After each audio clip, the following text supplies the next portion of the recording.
Yeah, you got to be careful with them fuel tanks. They get a little age in them, they get a little rusty.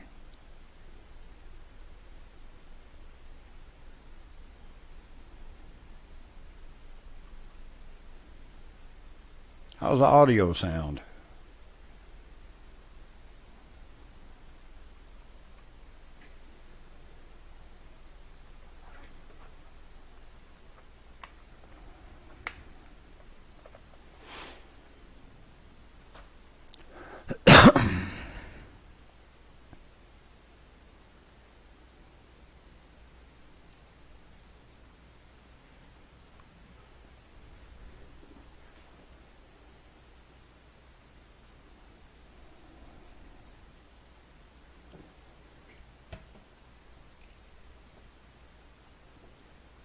Thought I'd go ahead and move the camera around a little bit, even though nobody has really joined us yet.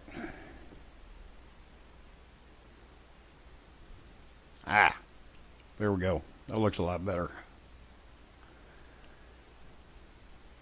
What are my thoughts on some of the tank sealers like POR15? Personally, I kind of prefer something like Caswell. The epoxy coating's closer to what factories use. You take something like cream and a lot like the POR15s, they get a little bit too soft, and any little bit of moisture, pinholes get in them, they'll rust up. Well, anyway, to get things started here,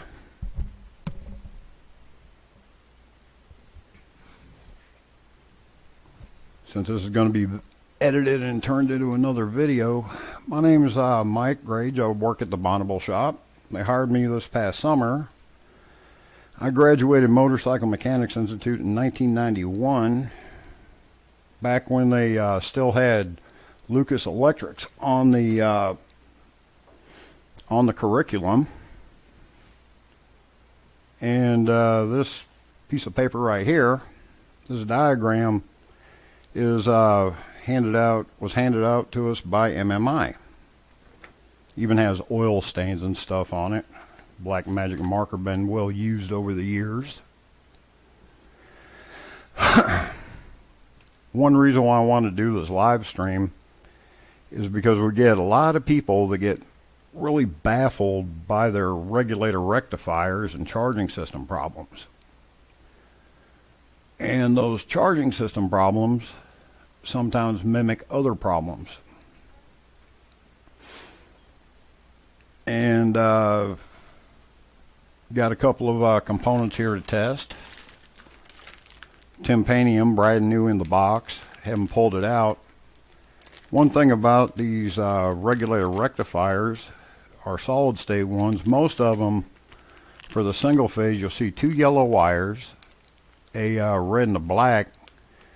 Yellow wires are always AC wires. If you have three yellow wires, you have it for a three-phase stator, which those regulator rectifiers won't work with these RM19, RM21s, and because these are still single phase, and we'll go over that in a little while. Exactly how they're laid out, wound up, everything else, and how the magnets in the rotor interact with it. And I got a lot of wiring diagrams here, because just that one stator, that RM19, is used on several electrical systems. The test I'm going to show everybody how to do here. They're applicable for a 2DS and, well, really just about any alternator stator for a motorcycle, all the way even up to the modern Triumphs, which, like this 2006 Bonneville, well, no, that's Thunderbird. That's different, excuse me. Those things use what's called a Nippon-Denso alternator, which is similar to a automotive alternator. Yeah, this one for a 2006 Bonneville. The stator on that is in the same wiring configuration and engineering as the RM24 three-phases for like T140s. And the regulator rectifier up here operates the same way. This regulator rectifier can actually be used with an RM24. May not work that well since the wattage requirements are so much higher. But like that RM21 stator we have here, let's see here. I'm going to move the camera.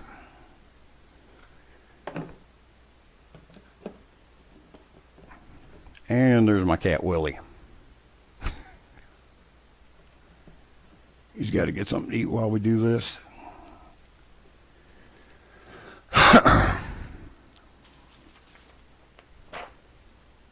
Get paperwork organized here.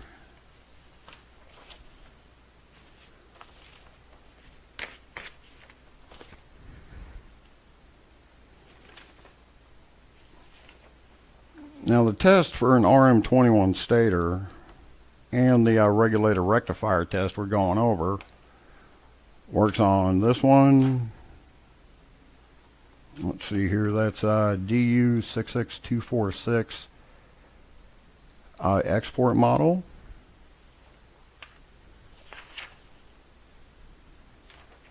The home model, which are very similar.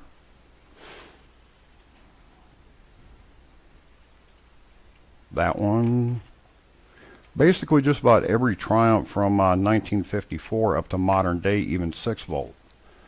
Like this early 12 volt system uses a Zener diode. Of course, they used two 6 volt batteries in series. Granted, there's no regulator for it. Still uses the same 2DS rectifier, and of course the alternator, green white, green yellow, green black. Green black's always up for a lighting, for a booster circuit, and we'll go over that in a little bit too.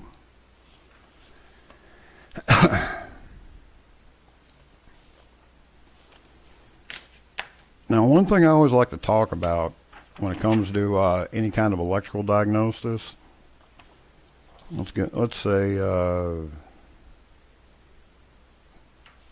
go with this one diagram here.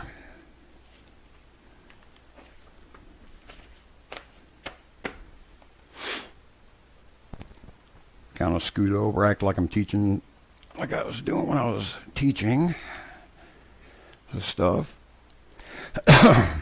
Now, one thing a lot of people don't realize about wiring diagrams is that they're set up in a specific way. If you're diagnosing like lights, it's best to look at it like this. That way you have all the lights in line up here. Charging system like this, everything's on this side, plus you can relate it to the switches if you need to.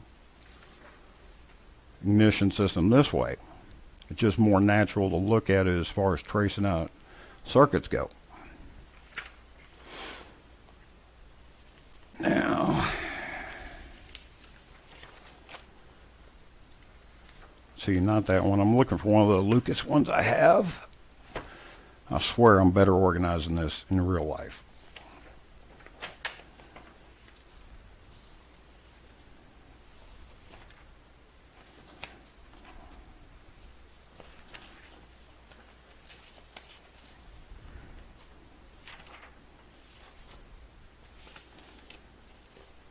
Well, we'll go ahead and go with the one with the lighting circuit on it,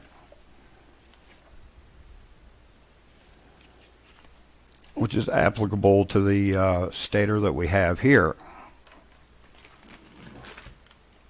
I don't have a rotor here because I don't want to mess up computers and stuff, all that magnetism. Had to clean this off. Of course, you have the white with green here. Then green with yellow and green with black. Now, one thing to notice on these diagrams, how they work. For the stator, you have the dots here, which are solder joints. The white with green connects to all 6 poles. That's what all three of the curly things are. They're coils of coil windings around the poles. And then they're separated up into the 2 windings. You have green with yellow that comes in, connects to these 2 windings. Then green with black connects onto a second winding. Then of course it flows up into the ignition switch, circles around to the light switch for that extra circuit. So when using this stator on something other than that, you have to connect these 2 wires, the green wires, and keep them separated from the white with green. Otherwise you're going to get a short circuit in there. Just a one word of caution on that. Now when it comes to regulator rectifiers, the difference between we'll go with this one. Now our stator test is going to apply to this green with yellow and white with green. As you see, the 6 poles all connected in, soldered in the same way. Now I kind of like this one to explain what's going on inside solid states. What they do is they put the Zener diode and the rectifier in the same spot. So what happens is that when a magnet, the most important thing to know is that how these things, well, an easy way to diagnose them is to understand how they work. You have a north and south magnet that goes by these poles to generate the AC electricity. And I just kind of like using my own little drawing for that because it makes it a little bit more smooth as far as explaining. When the north pole goes by, it'll send out a positive wave. And the path of the positive wave goes around through this diode and then to ground, back up into the battery and the lighting system, and then it comes back. And it completes its path to ground, or a complete circuit. You don't want AC grounded by coming back through this diode and then into the yellow, back into the coil, and that kind of creates one positive wave like that. When the south pole goes by, it goes in the negative direction, which sends it up through this yellow wire, through this diode to ground, back on through the system, then through this diode into this end. Now these diodes all act as check valves for electricity. They only let electricity go through the one way. So when the south pole goes by, it creates a wave like that. One thing that happens when these diodes go bad is that it sends a negative wave going through, which you'll have power coming out the stator. Instead of going like that, you'll have an intermittent negative wave. Now what that intermittent negative wave does is it kind of pauses electricity back, kind of like a hiccup in the DC flow of electricity. Then when you get that when that happens, it tends to make your headlight flash. It affects the magnetic buildup in the coils. It'll cause a yellow spark, or it'll cause an intermittent spark. But the most interesting thing is the headlight, because the faster you go, the headlight will strobe more than usual. Like when the bike is sitting there idling, you'll see it go from dim to bright, dim to bright. When the diode over here is bad and it's sending that negative wave, intermittently pausing the DC flow, it'll cause the light to completely shut off intermittently in time with the engine. So when you get above 3,000 RPMs, it looks like you're at a Pink Floyd concert, flashing that much. Got a good drink of water.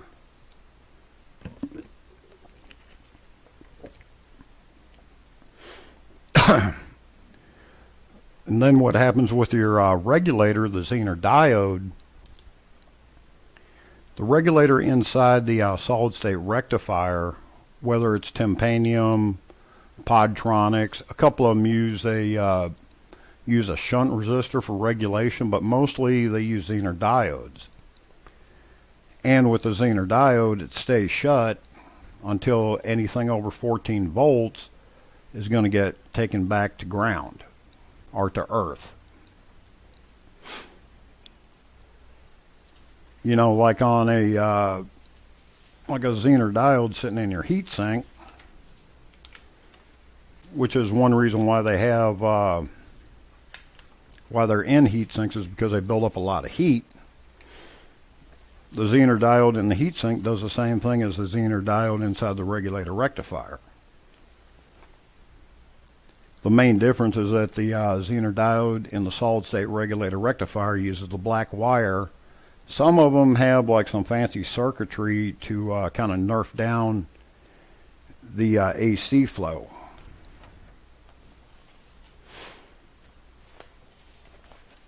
All right. So that's pretty much the basics on how that works.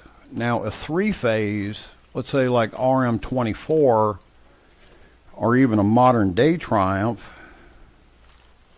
they do the same basic thing with two extra diodes.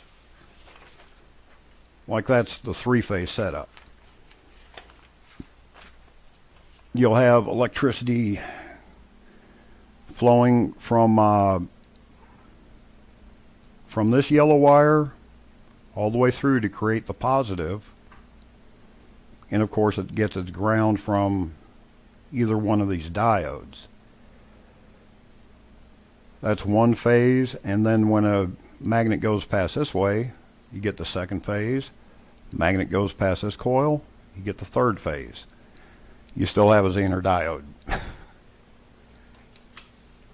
Now, one of the beauties of the early Triumphs, you know, the 2DS rectifier and the Zener diode, is that they function the same. You have them separate, so it makes it a bit easier to test the regulator. When you have it in one unit, you test the regulator in the same way. You just check it from the yellow or black wire to your earth connection. Well, the best, I mean, not to earth connection, but you run like a test light in line. We'll discuss that in a little bit. Now, right here, the stator. And they sent me one in a really rough shape. I had to go clean this thing.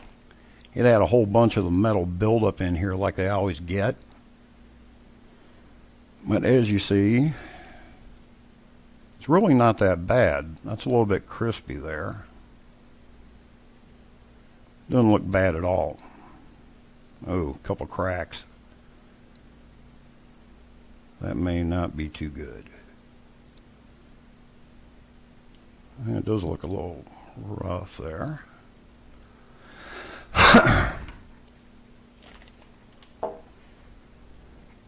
Well, anyway,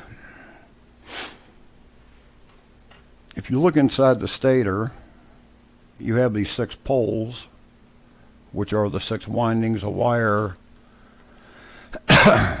on your wiring diagram. And one reason why magnetic timing in this is important is because you don't want a north, if you have a north pole going by this one and a south pole going by this one, it's kind of like sticking a fork in a plug socket. The AC, the electrons from the AC are just going to go beating back and forth on each other, and this thing will melt down. One thing I do need to say is that what we're discussing here does not apply to energy transfer ignitions. Not at all. The T120TT and the TR6Cs, it does not apply. Those bikes have AC lighting and AC ignition system.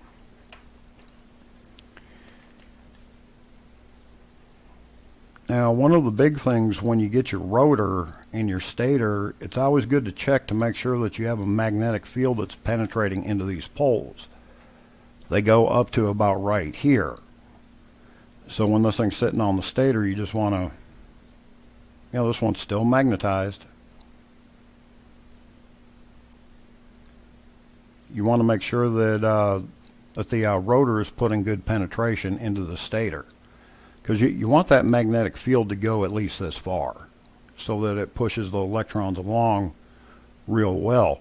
If you get low voltage from a low, if you start out with low voltage, low AC voltage, under the 25 to 35, you're definitely going to want to take a look at how far the magnetic field from the rotor is going.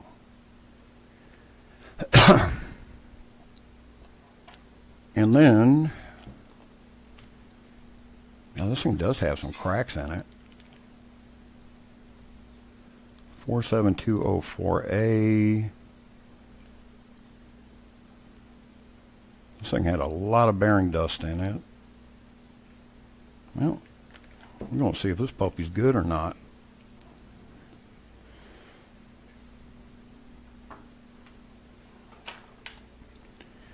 One thing I want to mention is that if you have a stator that melts down, it's a good idea to check your wiring harness. You got to check the wires in the harness that run from the stator up to the rectifier. You have to make sure that these wires have good continuity, are insulated from each other, and ground. Because if your stator or these wires inside the harness are burnt, you got to check for crispy spots. You got to wiggle that harness around and check and make sure that you have good continuity and that these wires in the harness are not grounded. Otherwise, it's going to be like a plug in a fork in a light plug socket again. It's going to short out and melt down.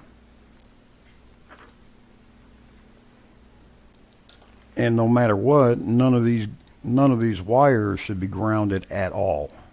Not to the ring, not to the poles, and sure as hell not to the frame of the bike. Now, one thing to do when testing these is you want to make sure that you have good continuity, but not too much. If you have absolutely no resistance, it will not produce any electricity. That must be because of the residual magnetism. That is a little bit low.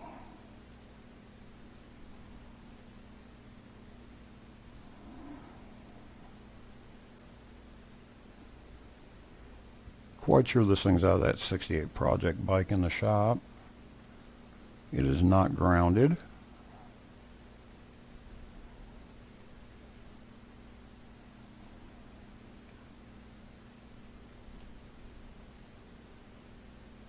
Now, on most newer stators, from the white to green, you kind of want like 1 or 2 ohms. However, this one is going to be a little bit low because it's still magnetized.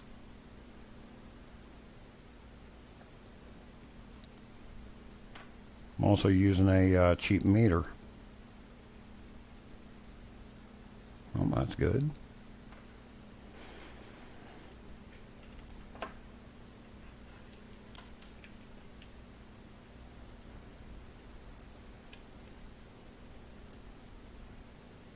What numbers are ideal? On a 3-phase, you want 3 to 5.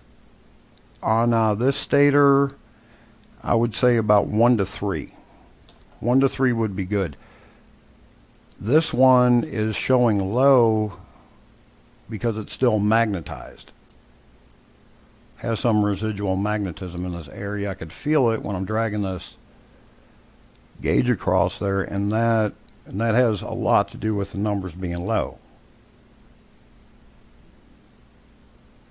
Yeah, that thing's, yeah, it is.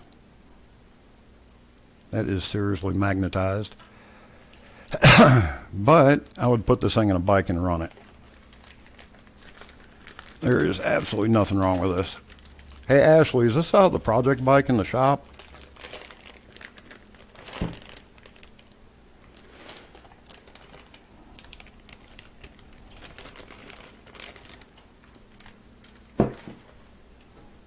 Need to get a drink of water. Hey Willie.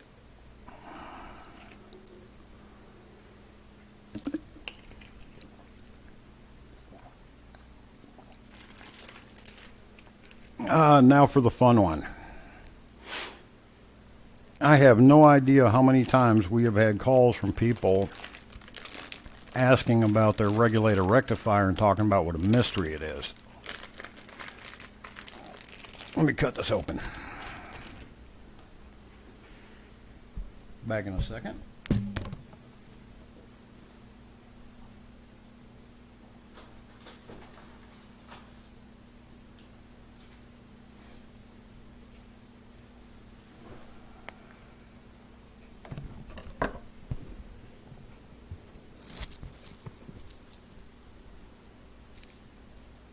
Yay, Ashley's favorite part.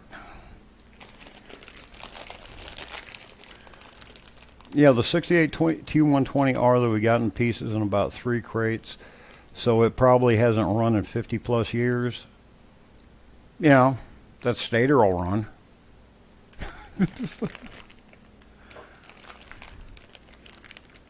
Oh, I can't even think of how many bikes I've picked up that haven't run in 50 plus years. For me, the best ones are ones with electrical problems. They got parked because of that. You know, barn finds get parked for numerous reasons. Quite a few of them are because of the seized motors. Pistons getting stuck to the cylinder walls. Others, a lot of British bikes got parked because they had electrical problems, and a lot of people had no idea what to do. They go, oh, positive ground, and they get scared of that. Funny thing about positive ground is that a lot of cars, positive ground started back in the 1900s. It was 6 volt because it was thought that putting power into the chassis and then letting it go into the electrical system was a lot less work on those 6 volt generators. Matter of fact, Model Ts were positive ground. All right, here we have the titanium rectifier. The nice thing about this is that you can actually see some of the circuitry inside. Like these 2 big solder chunks, I'm pretty sure that those are going to the Zener diode, which I think these ones might have shunt regulators. We'll find out in a second. Now the test for these is really in all the workshop manuals. It's the same test for the 2DS rectifier as for these things. The main thing you're checking is functionality of the diodes and functionality of the regulator, the Zener diode. There are manuals and people that'll sit there and tell you that these resistance values for forward and back, for forward flow and back flow, make a big difference on Zener diodes. The thing I found about regulators and Zener diodes is that those resistance checks, they never check out. Some will actually show, like they'll say something like around 15,000 ohms to ground for the backflow voltage, and it'll test bad. But then when you put it on a bike for a dynamic test, seeing if it goes over 14 volts, and it doesn't. The Zener diode functions correctly. So one thing I do, the quickest way for regulator testing, first you check the voltage to make sure that the bike, that it's not allowing the bike to go over 14 volts. The second test is to make sure that you do not have a battery draw. One of the beautiful things about British bikes is that they have the ammeter, and that ammeter tells you a lot when it comes down to any kind of rectifier problem or regulator problem. As you see the amp meter, the amp meter is connected before the ignition switch. It is directly connected to the regulator and rectifier. So if you have a bad regulator, the amp meter will show it when the key's off. If your amp meter moves with everything shut off, you need to unplug your Zener diode or your regulator rectifier, see if it goes back to normal. Now sometimes those needles will be off regardless. You'll see them kind of jumping around when the bike's running. However, if that needle keeps going back to zero in timing with the engine and your headlights flashing, you got a bad diode in your rectifier. And if that excuse me, and if the needle starts moving with the key off, you need to test your Zener diode.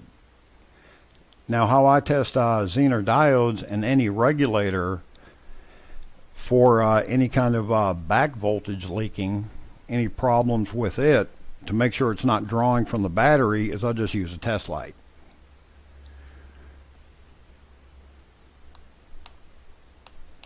Oh, Mike Ball, you're welcome. Need any questions? Have any questions? Shoot. Well, like I was saying with the regulators, like motorcycle manufacturers, if a technician files a claim, the manufacturer is going to ask for milliamps and all this other stuff. They want to know exactly how much amperage it's drawing out of the battery.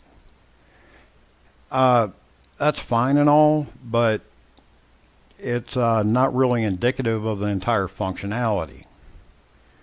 So for a Zener diode with the bike off, if you take just a cheap test light like this works for Zener diodes, works for solid state regulator rectifiers. Clip that puppy on there, touch this to your battery, and if it lights up, touch it to the negative on the battery. If it lights up, your regulator's leaking by.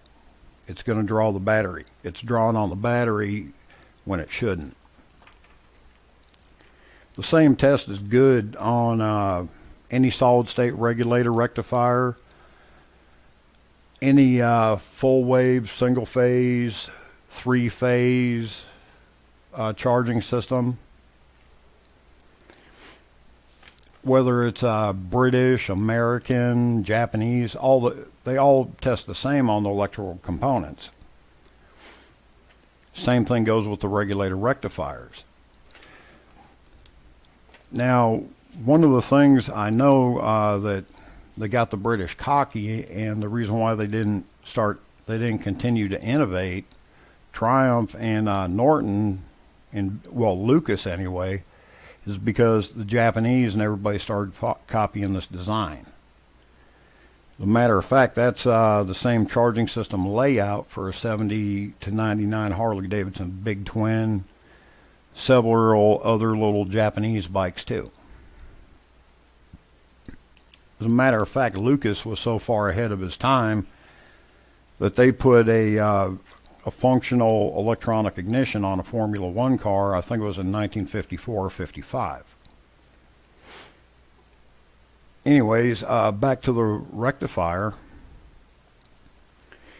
Like I was saying, in the Lucas manual, it shows test, back and forward flow test for the diodes in a 2DS. And Lucas also shows this little image right here. Well, this image is the same thing. All right, here's the same one too. In the solid state. The big difference in the solid state, of course, is the Zener diode there. So testing from red to black on a 2DS, that way, testing the flow that way on a 2DS, a separated rectifier, you're going to get absolutely nothing. You should get absolutely nothing. However, on a solid state, you are going to get you are going to get some backflow going this way. Same thing when you go to test each individual diode. Now, testing each individual diode, let's go with this one. You put one lead on black, one on yellow.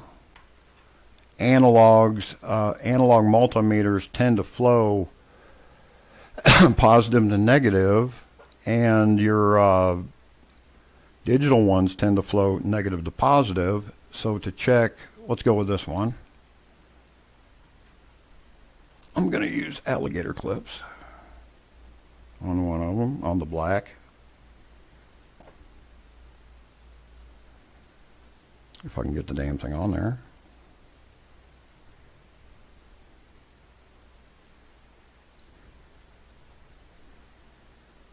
Yeah, anyway.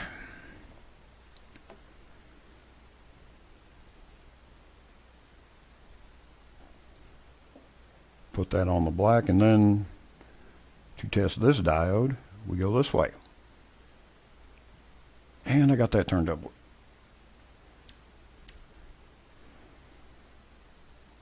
Ah, nothing. It's actually not too bad. Maybe.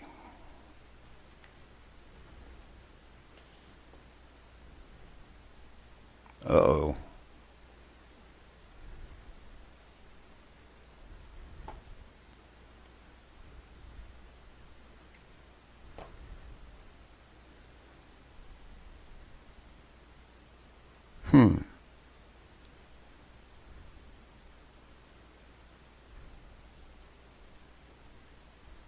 That's not good. Is this meter working? Yep.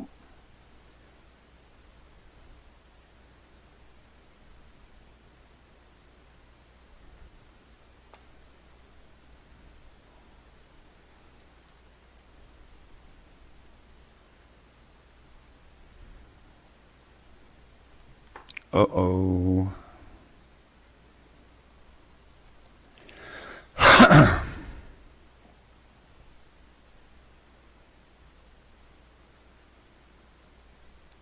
Okay, that's resistances from the Zener diode. Going the back way. Not too bad.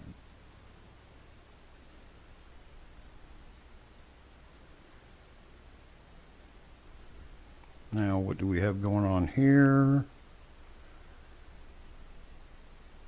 All right, that diode is good. This one.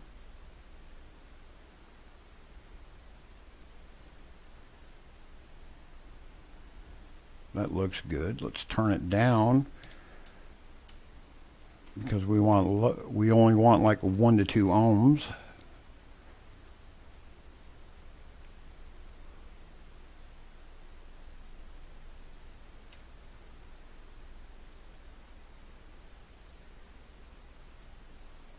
This isn't good.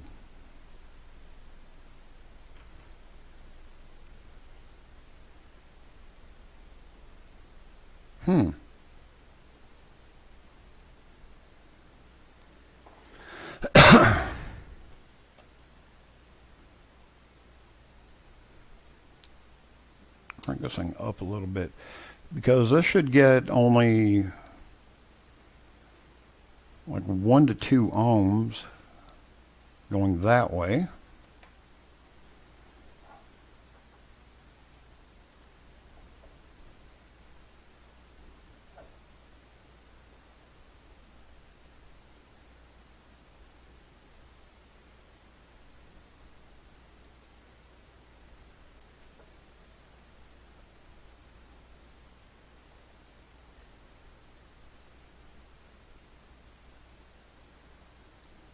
Okay, this is not good at all.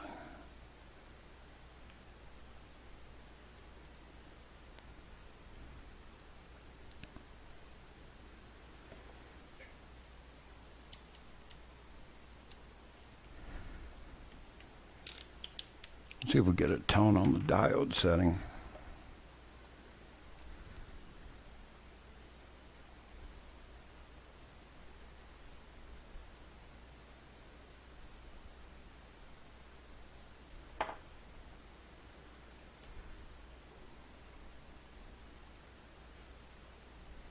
Okay, now that tests good. So it's something with the cheap meter.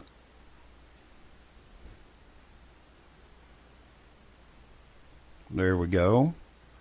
0.534 is about what we're looking for.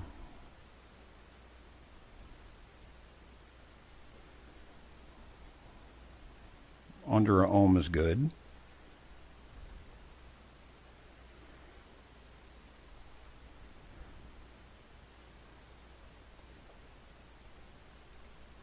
Now these two, check out at 0.554.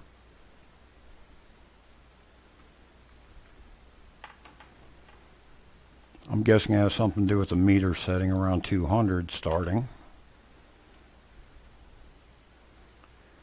Now our next test, as you see, black to yellow, 0.550.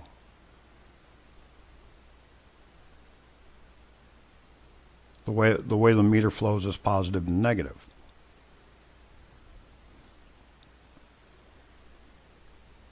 Now to check the flow through these two diodes, we put the positive here, negative here.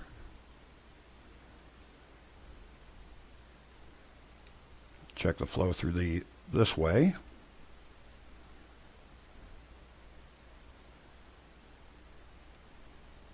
Okay, those two diodes are flowing the correct way. Let's see if we get backflow on the diode test. Nope. Nope.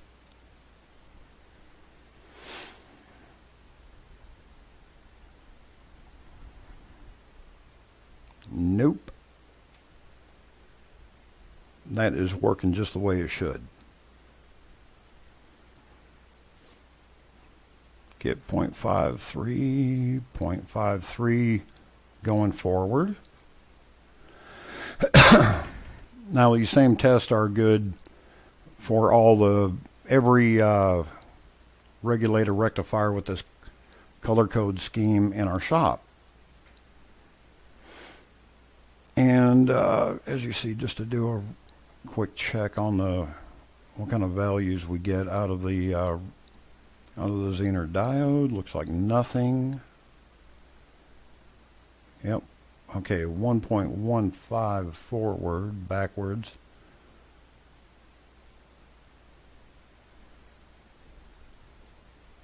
That is a pretty decent reading. It's flowing negative to positive, but not positive to negative like it should. So this is definitely good.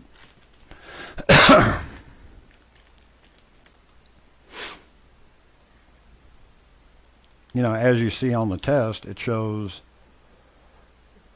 current flow that way, that way, that way, and that way, and that way.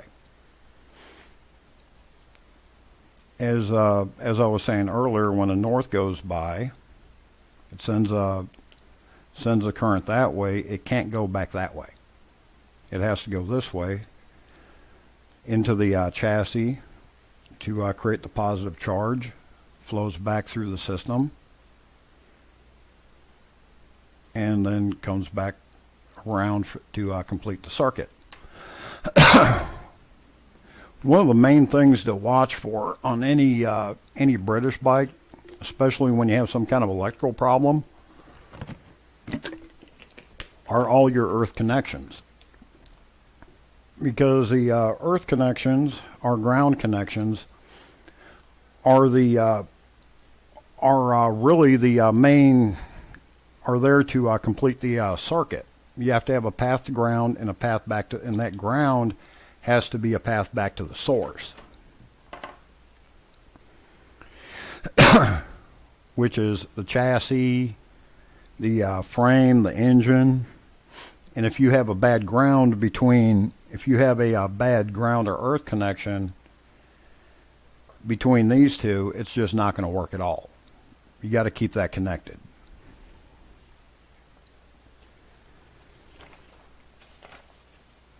And like I said, everything that we've talked about here, kind of wish more people asked more questions, but hey, so what? I'm pretty sure I covered everything. Didn't I, Ashley?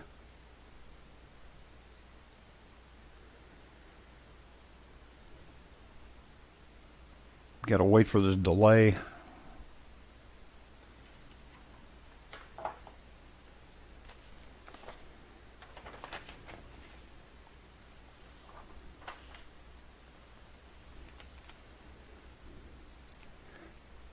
Yeah, where's Dave?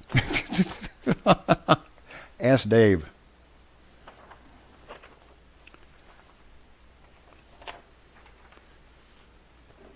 But just to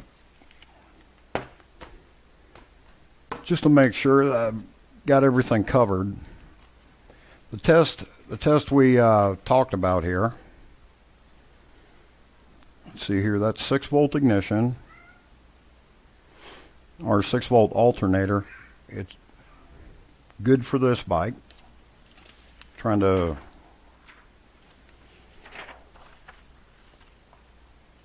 good for ones with the electrical box that everybody cusses about. Here's your rectifier. You have the 3 leads and the one that goes over to like the Zener diode. Where the hell did they put that? Usually up on the front of the bike.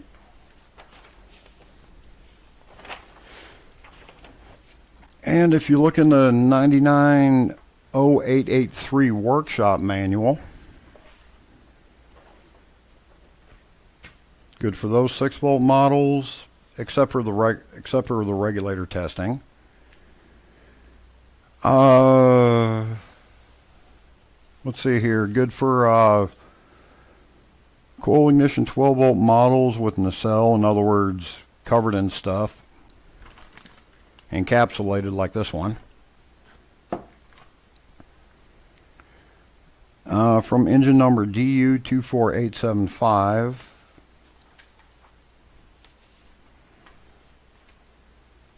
Good for the models, the home market models, DU66246. Export models, DU66246 up. My good old pirate map looking old wiring diagram from MMI. 12-volt coil ignition without nacelle. Unencapsulated, the good old raw, old-fashioned raw ones. Before engine 849832, which is before 66 500 models. Which, of course, it's the same damn stator, the same wiring, same engineering design on the stator, on the even pre-unit models. 1954 6T, that works for that.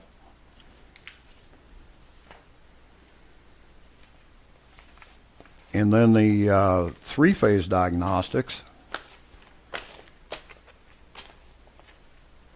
are also good for the 2006 and later Bonneville, Scrambler, Thruxton,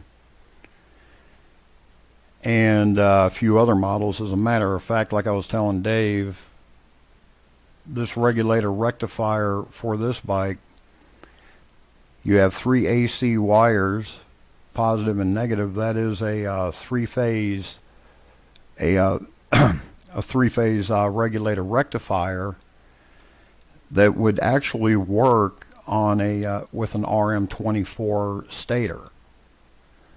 Of course, you couldn't use this stator with one of the 3-phase rectifiers we sell because it really can't handle the RPMs, the frequency.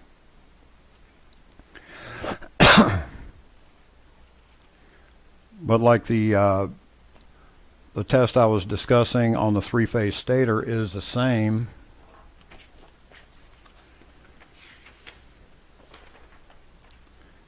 For the three-phase regulator rectifier,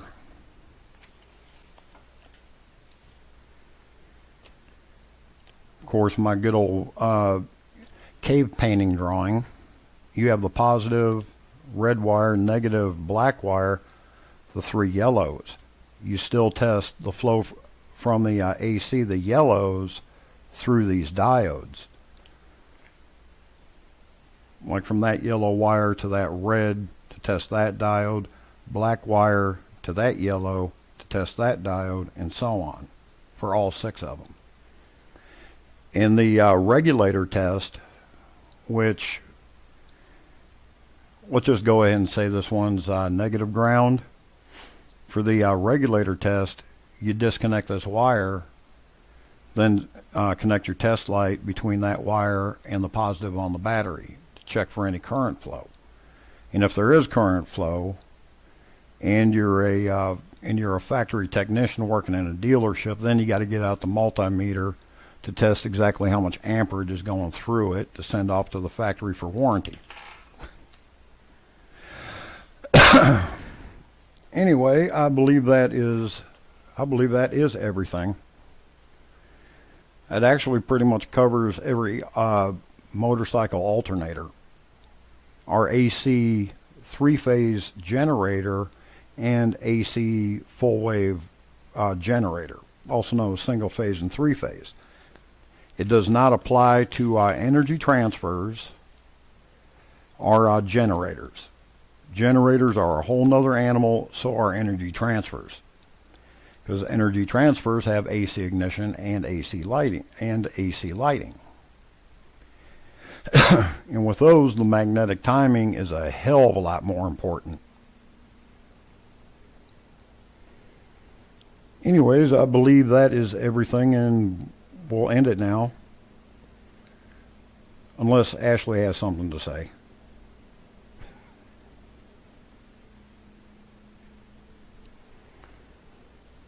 Oh, and the cats have gone away.